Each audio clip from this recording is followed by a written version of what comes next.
Et sans plus attendre, je vais laisser la parole à Fabrice Xil, professeur à l'École des hautes études en santé publique, directeur général adjoint du Comité consultatif national d'éthique.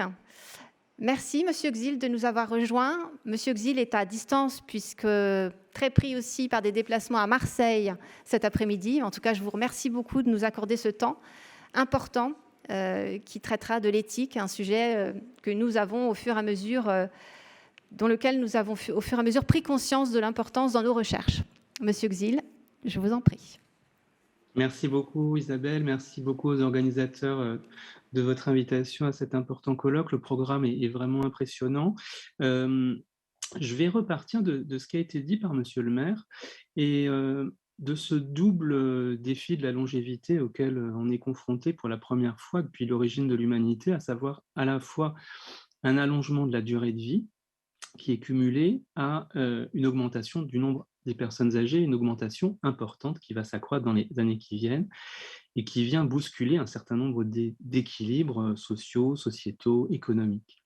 Parallèlement, comme ça a été dit, on assiste à une transition numérique, à une transition technologique qui est en cours, qui s'accélère partout, dans tous les secteurs d'activité, dans tous les foyers. Et cette évolution, elle est sans doute aussi bouleversante que l'invention qu'a pu être l'invention de l'écriture ou l'invention de l'imprimerie, et elle semble aussi irrévocable. À l'heure actuelle, cette transition numérique, digitale, elle suscite beaucoup de craintes dans la société française. On craint une ubérisation de l'économie, on craint une surveillance généralisée qui serait contraire à la préservation des libertés individuelles et notamment à la préservation de la vie privée. On craint une exploitation sans scrupule des données à caractère personnel, en particulier des données sensibles relatives à la santé des individus par des acteurs qui seraient uniquement intéressés par le profit.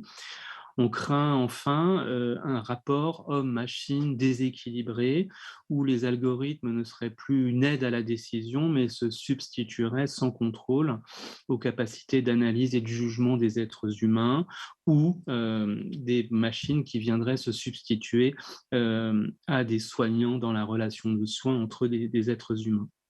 Dans le champ du grand âge et de l'autonomie, on a la même inquiétude puisque cette irruption très rapide des technologies, dont le mode de fonctionnement, dont les conséquences pratiques pour les aînés ne sont pas toujours bien comprises, elle se heurte à la lenteur manifeste avec laquelle, et nous en sommes tous responsables, avec laquelle les cadres juridiques, les cadres éthiques se mettent en place, qui se mettent en place avec un certain retard par rapport à une innovation technologique extrêmement rapide. Donc on est, pour ainsi dire, à la croisée des chemins, et avec d'autres contraintes que je ne voudrais pas oublier de citer, en particulier la transition climatique, la transition écologique, et en période de fin de pandémie, avec cette question sur le souhait des professionnels de santé, des professionnels du médico-social, de trouver dans leur activité plus de sens et une meilleure qualité de vie. Alors, en préambule à mon propos, je voudrais faire plusieurs remarques introductives, mais assez brèves. La première pour dire que je vais m'appuyer dans cette intervention sur un travail que j'ai mené en 2019 avec l'avocate Solène Brugère à la demande de la filière Silver Economy. Et puis vous dire que même si le titre de mon intervention cible l'innovation technologique en santé, évidemment, il faut entendre ici santé au sens très large, et on parle bien entendu de la santé et de l'autonomie, de ce que j'appellerais l'autonomie fonctionnelle, en l'occurrence des personnes âgées. D'autre part, on parle beaucoup d'innovation technologique et je l'ai moi-même repris dans le titre de mon intervention, mais il faut préciser que cette innovation technologique, elle s'accompagne presque toujours d'une innovation sociale, que ces deux versants sont absolument, ces deux types d'innovation sont absolument liés, et que l'introduction de cette technologie, de ces technologies, elle a toujours des conséquences sociales sur nos pratiques, sur nos interactions, sur les relations de soins, sur la relation d'accompagnement. Et je suis très attentif à la place très importante dans vos travaux, ceux du Youth Tech Lab en particulier, la place qu'a les sciences humaines et sociales dans cette réflexion. Je trouve que c'est très important pour de poser les choses, de jamais oublier que cette innovation technologique s'accompagne, qu'on le veuille ou non, de modifications et d'une innovation sociale.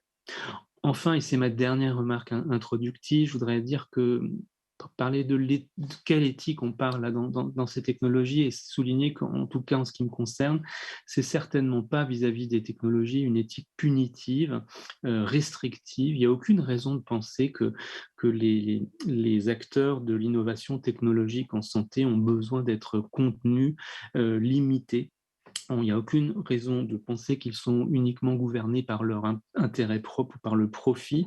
Je voudrais vraiment, pour commencer, fortement souligner que l'innovation technique, l'innovation technologique, elle est en elle-même porteuse de valeur, elle est en elle-même, elle apporte un certain nombre de bénéfices pour les individus et pour la société. En tout cas, elle peut apporter un certain nombre de bénéfices. Et donc, il n'y a aucune raison de penser que l'éthique serait là comme une sorte de garde-fou à une innovation technologique qui se développerait selon sa propre rationalité. C'est parfois des descriptions qui sont faites de la science et de la technique. Je ne les partage pas.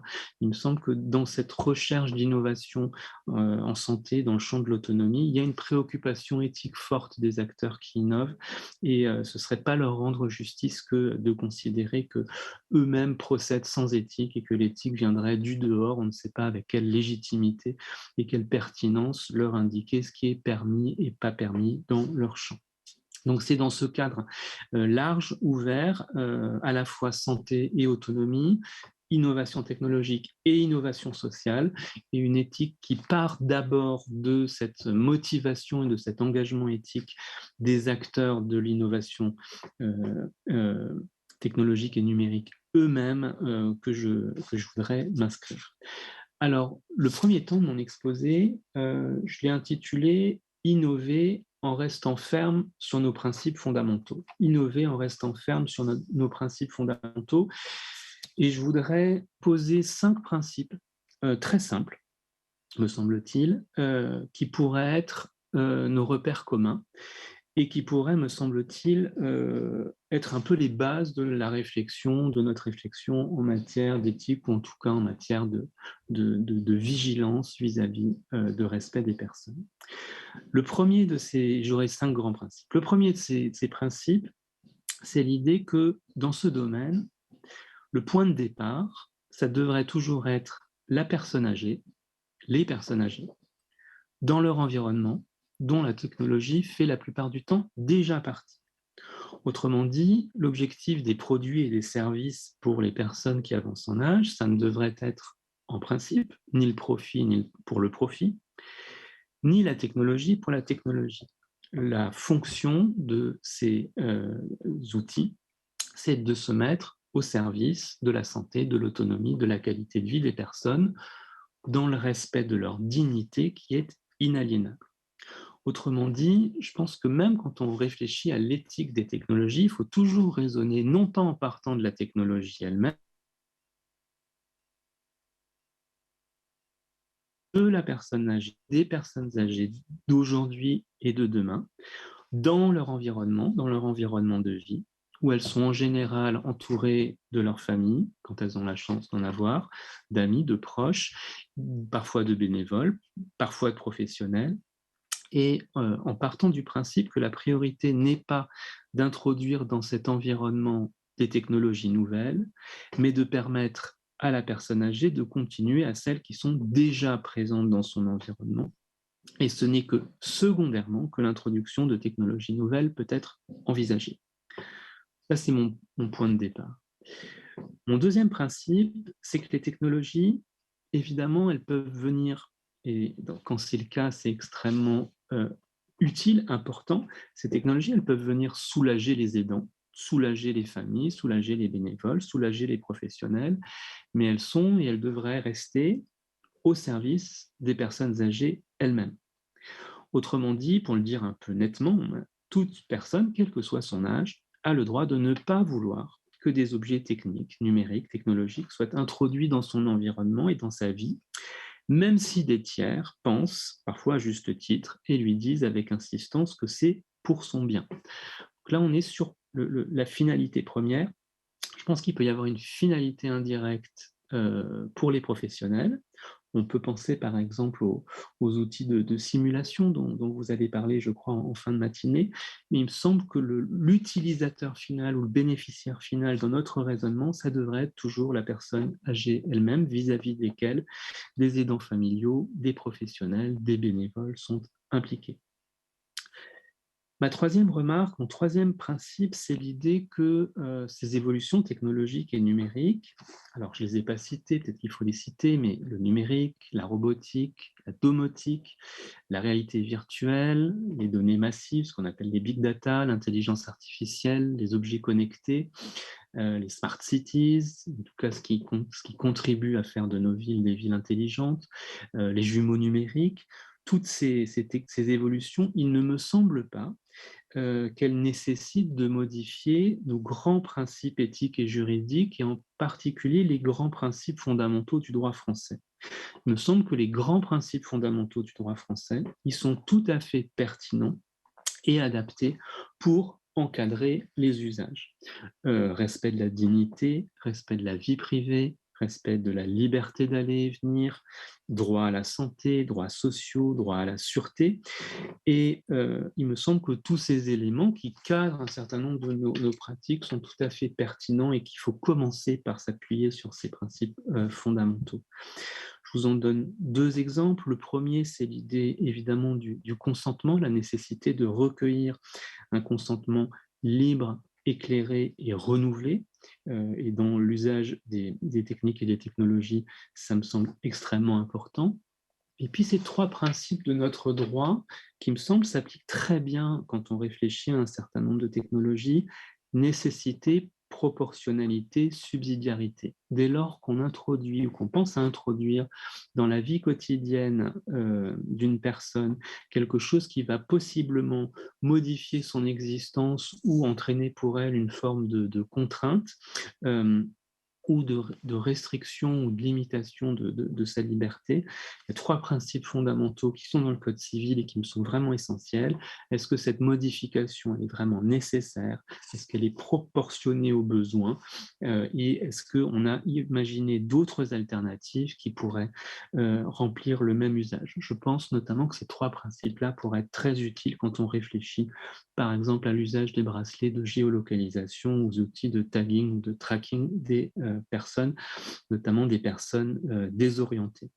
Autrement dit, mon troisième point, là, c'est que le cadre juridique français actuel, il pose un certain nombre de principes qui doivent absolument être conservés, car ils constituent des repères très précieux quand on se demande quel est l'usage légitime ou illégitime des technologies.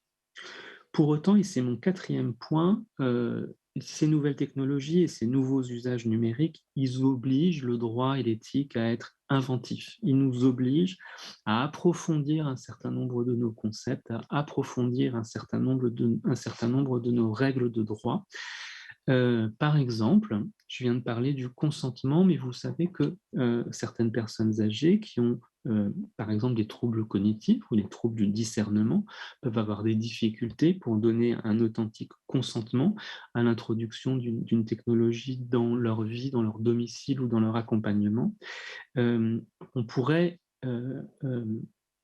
travailler une notion comme celle d'assentiment et se dire que lorsqu'un authentique consentement, qui suppose beaucoup de la part de la personne, ne peut pas être obtenu, on peut s'efforcer de recueillir un assentiment, c'est-à-dire un accord fondé sur une compréhension partielle de la situation et éventuellement sur un certain nombre d'options qui ont été simplifiées, résumées par des tiers.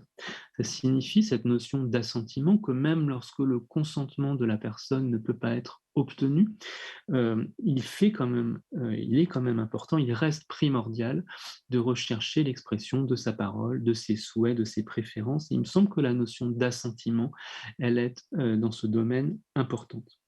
L'autre exemple d'évolution, je ne vais pas parler de tous les travaux sur la garantie humaine, portés notamment ou de supervision des algorithmes, portés notamment par David Gruson et qui commencent à être introduits dans notre droit.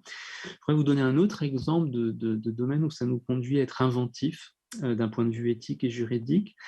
Sur la vie privée, sur les données personnelles, on dit beaucoup que l'enjeu, c'est de protéger et d'assurer la protection des individus relativement à leurs données personnelles et relativement à leurs données de santé.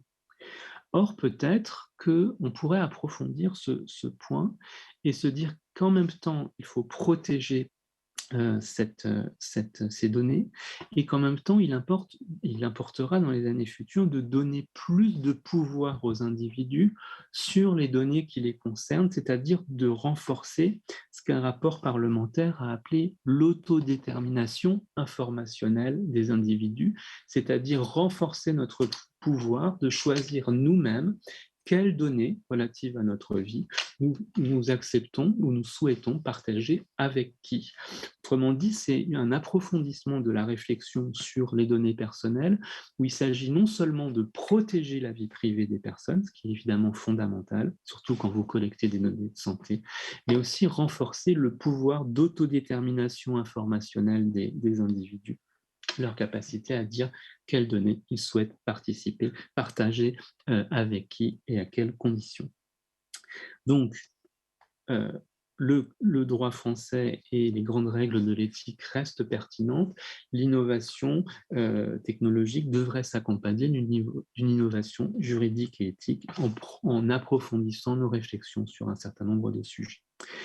Mon dernier point, là, mon dernier grand principe, le cinquième, c'est l'idée que même si quand on est comme vous, investi au plus près des personnes âgées et qu'on fabrique des outils, qu'on essaye de fabriquer de nouveaux outils, de nouvelles réponses, et qu'on essaye de les développer, qu'on soit développeur, start-upper, ou qu'on travaille dans le champ de l'accompagnement, qu'on soit dans le champ de l'ingénierie ou dans le champ du soin, on se pose beaucoup la question des usages de ces technologies. Je pense qu'il faut aussi de temps en temps qu'on fasse un pas de côté, qu'on reprenne un peu de recul et qu'on se dit que la question de ces technologies est aussi une question politique au sens noble du terme, c'est-à-dire surtout ce sujet des technologies et du numérique dans le champ du grand âge. C'est une question politique parce que ça nous invite à réfléchir au type de société que nous voulons pour demain, au type de rapport que nous voulons entretenir avec les personnes qui avancent en âge, nous-mêmes d'ailleurs dans quelques années, au type de vivre ensemble que nous voulons bâtir. Est-ce que nous serions d'accord pour que les technologies ou des technologies se substituent à la relation humaine dans certains secteurs, ou est-ce que nous allons essayer de faire pour que ces technologies soient des médiations à la relation et qu'elles soutiennent une relation d'accompagnement qui reste fondamentalement humaine. Autrement dit, ce que je veux dire, c'est que de même que l'imprimerie à la Renaissance a permis l'émergence de l'humanisme, on a, sous réserve qu'elle soit orientée par une préoccupation pour le bien commun, on a la possibilité que cette double transition démographique et technologique, elle nous permette de bâtir un monde nouveau et un monde où les exigences humaines, humanistes, sont préservées, y compris dans un monde fortement technologique où la technologie est présente dans l'ensemble de notre environnement jusqu'à devenir une partie de nous-mêmes. Donc ma conclusion sur ce premier point, c'est une idée assez simple, c'est l'idée que le numérique, les technologies, elles sont en fait une immense chance, une immense occasion de passer de ce que j'appellerais un paradigme de la prise en charge des incapacités à un paradigme de la promotion tout au long de la vie de ce que Amartya Sen a appelé les capabilités, ou si vous voulez plus simplement, une promotion de nos capacités ou une promotion de notre autonomie. C'est une formidable chance. Ça veut dire qu'on n'a peut-être pas intérêt à envisager la transition numérique dans le champ du grand âge uniquement comme un moyen de faire baisser les coûts de l'offre en matière de prise en charge. Bien sûr, c'est un élément important et bien sûr, dans un moment où il y a des tensions très fortes en termes de contraintes financières et en termes de ressources humaines, c'est une dimension du problème. Mais je pense que c'est aussi une opportunité assez unique de renouveler en profondeur notre approche du vieillissement Et donc, non plus en réduisant l'individu à sa pathologie, à ses déficiences, à ses incapacités, et en essayant de prendre en charge la dépendance, mais au contraire en s'attachant au fonctionnement singulier de chaque individu dans son environnement, à sa relation dans la société, en tenant compte de ses aspirations, de ses ressources. Il me semble que ces technologies, elles peuvent être l'occasion, donc pour résumer cette idée, de passer de ce paradigme de la prise en charge de la dépendance à un paradigme de la promotion de l'autonomie ou des capacités. On voit bien, notamment quand on pense à la domotique ou à l'intelligence artificielle, comment elles peuvent venir en soutien d'une autonomie et d'une autonomie préservée dans toutes ses dimensions tout au long de la vie. J'en viens à mon deuxième point, et mon deuxième point, il concerne plus spécifiquement les acteurs. Et je voudrais, après avoir rapidement énoncé cinq principes ou 5 grandes idées, essayer de mettre en avant 5 valeurs.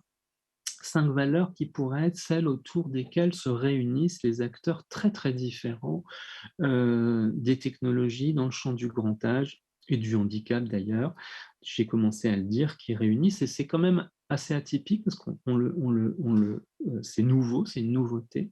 On a à la fois des acteurs du monde de l'économie, du monde de la technique, des ingénieurs, des informaticiens, des entreprises privées, des entreprises publiques, et on a un certain nombre d'acteurs du soin qui sont amenés à travailler ensemble. Et qu'est-ce qu'on peut avoir comme au-delà des 5 grands principes que je viens d'énoncer, comme valeur un peu structurante? La première de ces valeurs, me semble-t-il, c'est la valeur d'intégrité. La valeur d'intégrité, elle renvoie, me semble-t-il, premièrement à une intégrité scientifique, qui est une validation rigoureuse des produits et des services qu'on propose, pour s'assurer qu'ils sont véritablement adaptés aux personnes âgées, aux usages des aînés, à leur capacité, à leur modalité d'utilisation. Je pense que cette rigueur des méthodes d'évaluation qui est, par exemple, développée dans un Living Lab tel que UseTech Lab, ça me semble fondamental.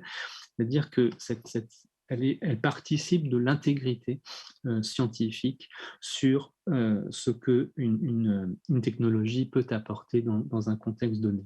Et cette intégrité, c'est aussi une intégrité qui renvoie aux pratiques commerciales. Les produits, pour l'instant, même si un certain nombre d'entre elles ne sont pas encore sur le marché ou commencent à l'être, cette intégrité, c'est aussi une intégrité commerciale que je vise à la fois dans les pratiques commerciales, dans les techniques de vente, dans la relation client, dans les contrôles de sécurité qui sont menés en amont de la mise sur marché d'un produit, et dans les qualités des documents juridiques, les contrats, les conditions générales de vente. On sait que le secteur des personnes âgées est un lieu où il y a un certain nombre de maltraitances financières, de ce qu'on appelle de maltraitance financière ou d'abus de faiblesse. L'intégrité, elle doit être à la fois scientifique, technique, industrielle et commerciale. Il me semble que dans ce domaine, même si les personnes âgées ne sont pas toujours les acheteurs directs dans ce secteur, il me semble que c'est un point qui est premier et absolument fondamental. Je pense notamment à la qualité des contrats, aux formulaires d'information, aux formulaires de consentement, aux conditions générales de vente. C'est des choses très concrètes, pardonnez-moi, mais peu philosophiques, mais il me semble que c'est absolument fondamental. Donc, premier principe, première valeur autour de laquelle on peut essayer de se réunir, qu'on soit dans le champ du soin ou dans le champ de l'industrie, de l'ingénierie, la notion d'intégrité. Deuxième notion, la notion de transparence, qui est connexe à la première, qui signifie que je pense qu'il faut être absolument transparent sur les performances réelles des produits ou des technologies qu'on propose, sur les conditions précises dans lesquelles elles peuvent être efficaces, leurs indications, et sur les problèmes qu'elles sont susceptibles d'occasionner. S'il s'agissait d'un médicament, on parlerait d'effets indésirables. Le fait qu'on n'ait pas d'informations fiables sur les performances réelles des produits parfois, sur les conditions précises dans lesquelles on peut les utiliser et sur les problèmes qu'ils sont susceptibles d'occasionner, il me semble que c'est très préjudiciable à la fois pour les consommateurs ou les utilisateurs et pour les décideurs, publics ou privés, qui sont amenés à les financer. Donc il me semble qu'on a des progrès à faire pour un certain nombre de produits en termes de transparence sur les prix, sur les conditions de vente, mais avant tout et plus fondamentalement sur les services qu'un produit technologique peut et ne peut pas rendre. J'ai vu que par exemple, il y a un travail important qui est mené sur les robots. Je pense que c'est une des questions à se poser en termes de transparence dans ces usages dans le champ du soin et de l'accompagnement. Quelles sont les indications d'usage de telle ou telle technologie? Si on considère que ce sont des médiations du soin et de l'accompagnement, il faut être, à mon avis, très rigoureux là-dessus, et il y a une transparence nécessaire par rapport à ça. Troisièmement, mais c'est moins original peut-être, c'est l'importance d'une participation active des personnes âgées, de leurs proches et des professionnels dans le développement de ces technologies, depuis la conception jusqu'à l'implémentation et jusqu'à la mise sur le marché, dans une logique de projet. Il me semble, mais je sais que toute la philosophie d'un Youth Tech Lab, c'est précisément d'aller contre cette tendance, mais il me semble que dans un certain nombre de cas, des technologies sont développées, et parfois jusqu'à une phase avancée d'un projet, sans avoir consulté ce qui devrait être les bénéficiaires directs, en imaginant ce que sont leurs besoins et en les associant tardivement à l'évaluation ou à l'appréciation ou au test du produit.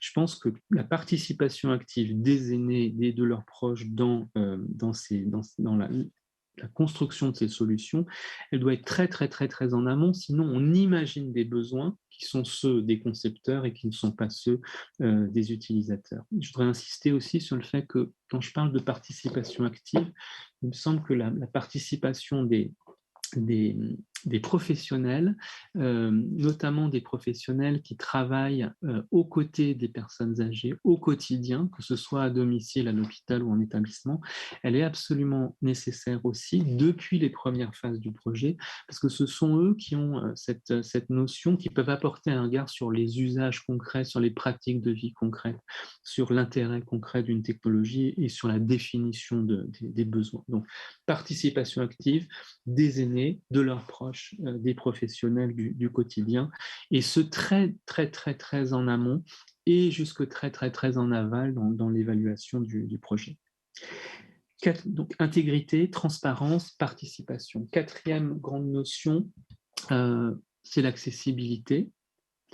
L'accessibilité que vous pouvez entendre en deux sens. D'une part, il y a une accessibilité universelle, c'est-à-dire le fait que certaines technologies peuvent être difficiles à utiliser quand vous avez des troubles de la vision, des troubles de l'audition, des troubles de la préhension. Donc évidemment, si on construit des solutions pour des personnes âgées ou très âgées, c'est quelque chose dont il faut éminemment se soucier.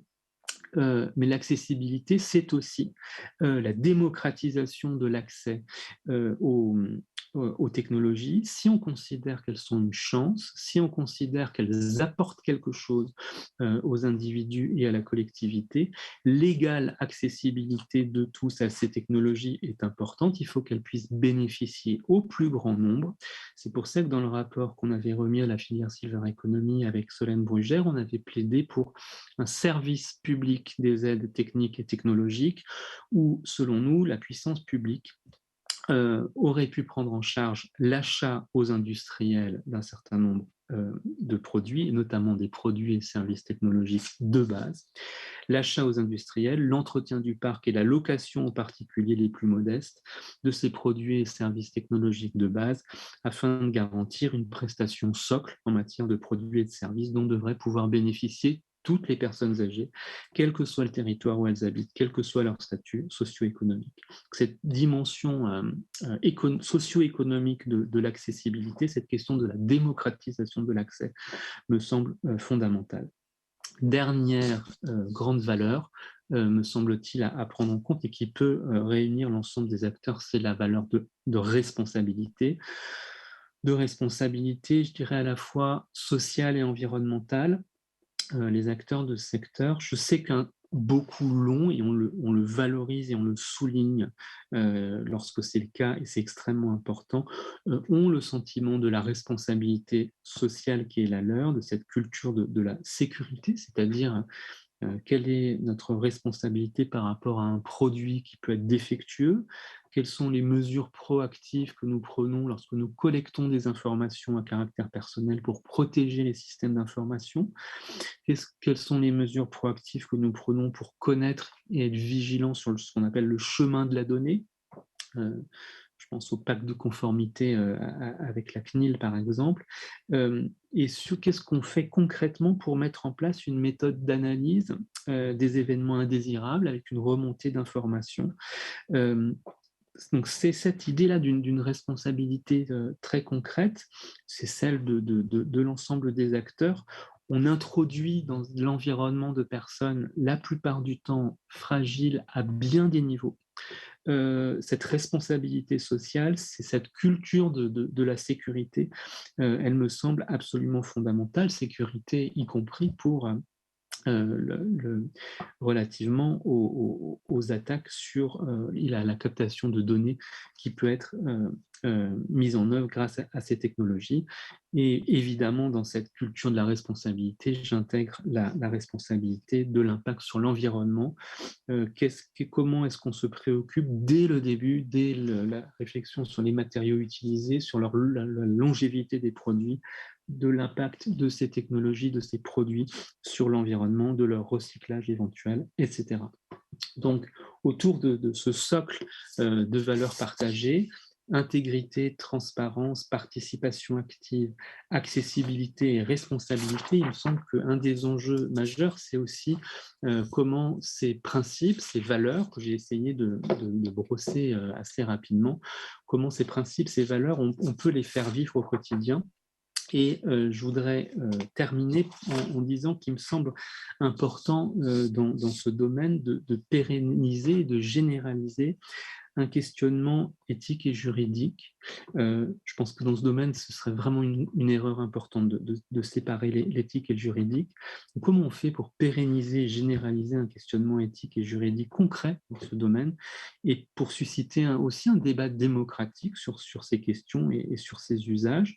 On a besoin de développer une culture du questionnement éthique où il n'y en a pas les uns qui vont venir faire des leçons de morale aux autres, mais où il faut essayer de faire en sorte que les ingénieurs, les développeurs, les industriels, les entreprises, les chercheurs en sciences humaines, les professionnels de la santé et du médico-social, les spécialistes du droit et de l'éthique, qui se questionnent déjà beaucoup sur leurs pratiques individuelles et collectives, puissent avancer ensemble et sur des cas concrets, sur des cas d'application très concrets.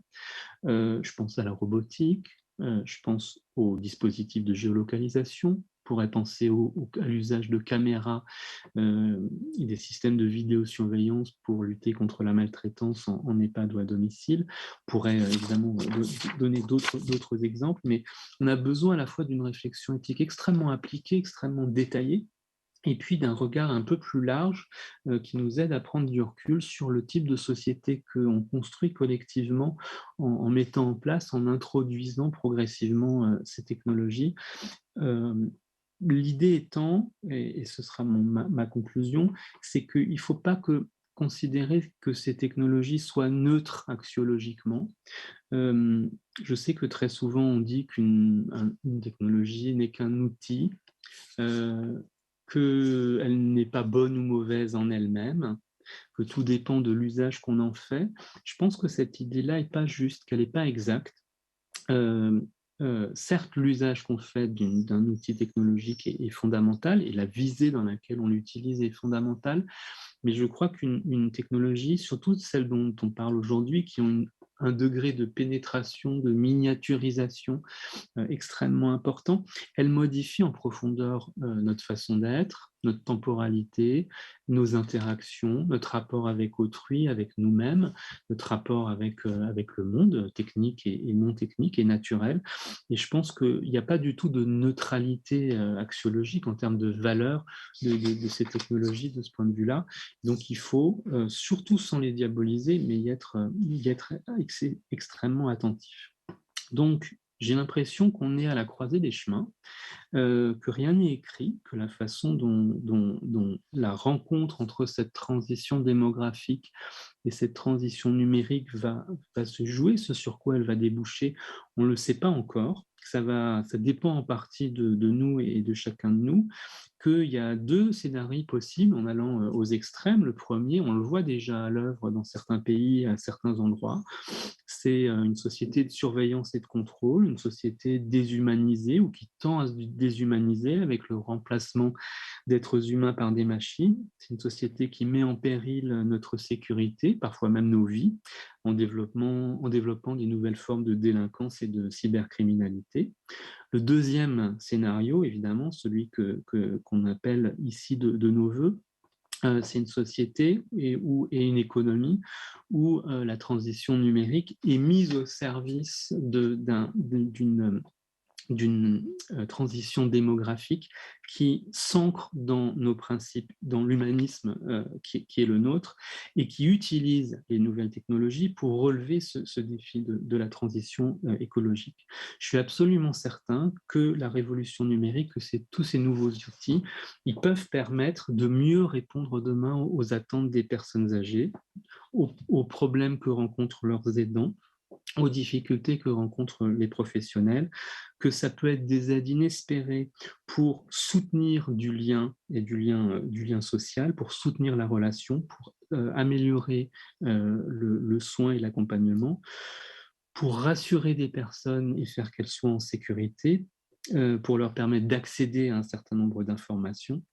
Et je pense que ces technologies, elles ont aussi un formidable potentiel pour assister les professionnels, pour diminuer la pénibilité d'un certain nombre de leurs missions, pour fluidifier la transmission des informations, pour leur faire gagner du temps, bref, pour leur permettre de mieux porter les valeurs qui motivent leur engagement.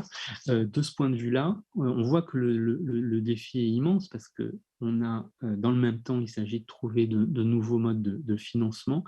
Mais je crois vraiment que cette transition numérique, c'est une occasion inespérée pour changer enfin d'approche, pour rompre définitivement avec ce paradigme de la prise en charge des incapacités ou de la dépendance, qui induit une approche tardive, institutionnelle, coûteuse, qui occasionne beaucoup de frustration chez l'ensemble des acteurs, et passer progressivement, bien évidemment sans abandonner l'accompagnement des personnes en situation de dépendance, mais pour adopter un paradigme de soutien des capacités qui induit une approche préventive, coordonnée, inclusive, tout au long de la vie, plus domiciliaire et financièrement soutenable, à la fois par les personnes et leurs familles et par la collectivité. Je vous remercie.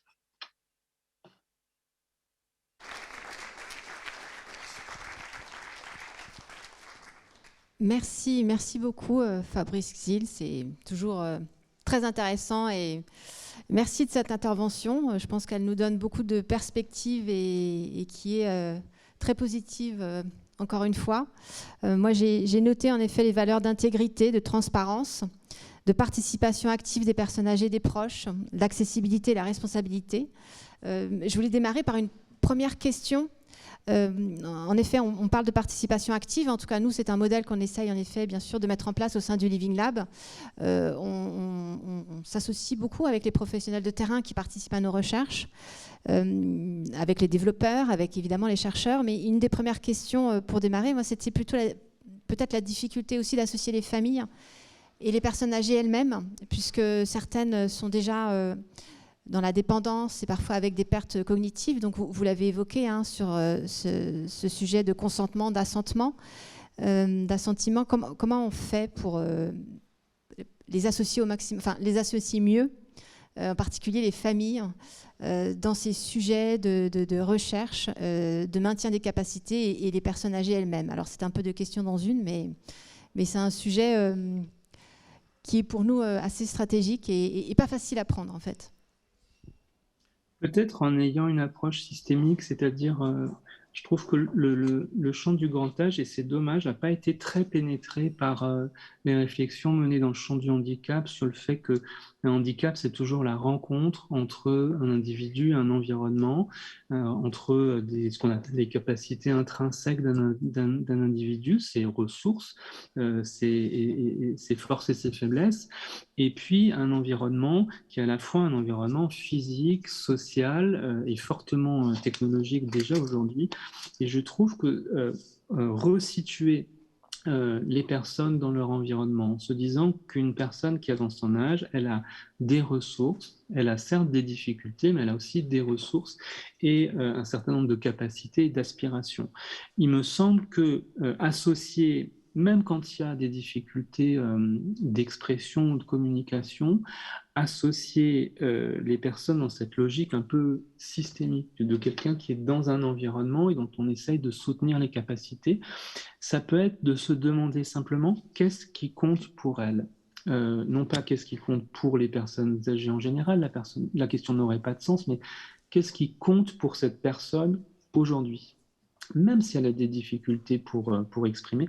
Donc à la fois, qu'est-ce qui contribue à son bien-être, qu'est-ce qui la rassure, qu'est-ce qui diminue éventuellement sa confusion, sa désorientation, et puis qu'est-ce qui donne sens à sa vie, qu'est-ce qui la rend triste ou joyeuse, heureuse ou malheureuse, et donc de se reposer ces questions à la fois simples et fondamentales, qui est de qu'est-ce qu'on peut faire pour soutenir le bien-être et réduire toute forme de souffrance ou d'expérience négative, mais aussi qu'est-ce qui peut permettre d'aller dans le sens de ce qui compte pour cette personne individuelle-là.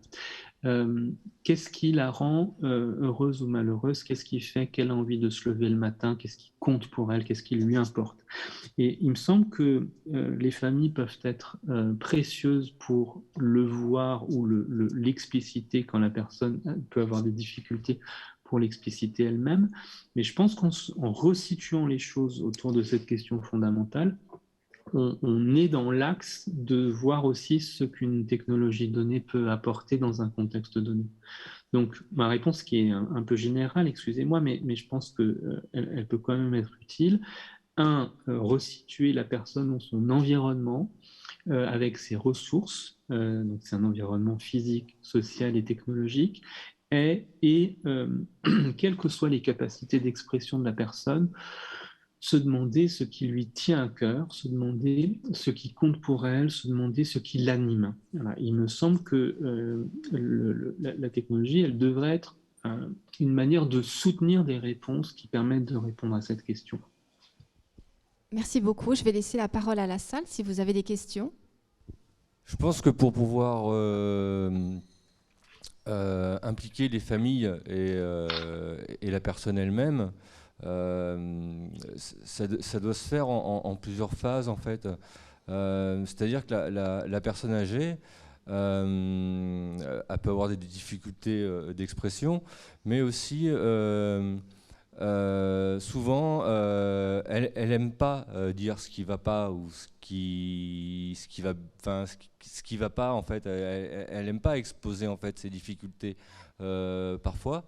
Et ce qui peut être intéressant, c'est d'avoir un premier rapport avec l'environnement familial, voir les professionnels pour avoir une idée, et puis ensuite vraiment avoir un entretien personnalisé avec une personne neutre auprès de la personne âgée dans son environnement pour lui poser des questions où là, elle serait peut-être plus à même d'exposer ses difficultés, parce que déjà voilà, elle est dans un établissement et parler de ses difficultés en plus devant ses enfants, c'est souvent compliqué. Donc je pense qu'il y a deux niveaux et en fait les discours des uns et des autres, il serait de les croiser et de voir ce qui est pertinent en fait pour la personne au regard des discours croisés. Enfin, voilà, J'aime bien votre idée qu'il faut tenir compte du fait que les personnes qui avancent en âge, comme nous tous, elles n'aiment pas parler spécialement de leurs difficultés. Et parfois, elles ont du mal à les reconnaître ou à les identifier ou à les nommer. Et que du coup, la première question qu'on peut leur poser, et ça pourrait être le premier objectif de ces technologies d'assistance, c'est non pas seulement d'apporter des réponses aux besoins ou aux difficultés des personnes, mais se demander comment on peut améliorer leur vie, comment on peut améliorer positivement leur vie sans partir d'une objectivation de difficultés ou de besoins. Alors évidemment, ça va rentrer en ligne de compte à un moment donné, mais cette approche positive, là, c'est aussi le renversement que je vous proposais entre prise en charge de la dépendance ou soutien et promotion d'une autonomie ou des capacités ou des capacités.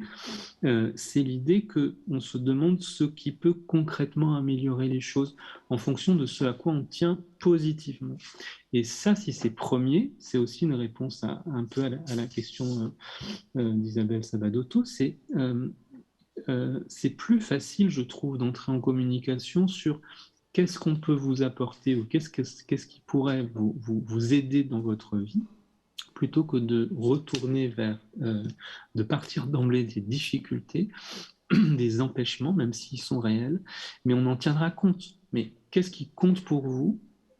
Vous avez, par rapport à ce qui compte pour vous, des ressources, des gens qui vous aident, des professionnels qui interviennent, des aptitudes, des capacités que vous avez acquises au cours de votre vie, et puis vous avez des difficultés, des empêchements, des handicaps, une arthrose, des troubles de la mémoire, des troubles de l'orientation, mais comment on peut vous aider dans votre vie? Et c'est vraiment la première chose je pense que cet simple changement d'une formulation positive et de prendre ses distances par rapport à la rhétorique des besoins, des difficultés, des incapacités, non seulement elle resitue la personne dans une certaine forme de maîtrise, c'est pas que de la rhétorique, je trouve. Je pense que c'est important dans la façon dont on se rapporte à la personne avec ces technologies.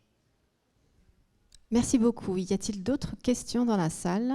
Il y a une question bouclap. Je passe la parole à Clarisse. Est-ce que la participation des bénéficiaires prend appui sur l'éthique by design, telle qu'avancée par messieurs Brugeron et Clé du pôle éthique Île-de-France?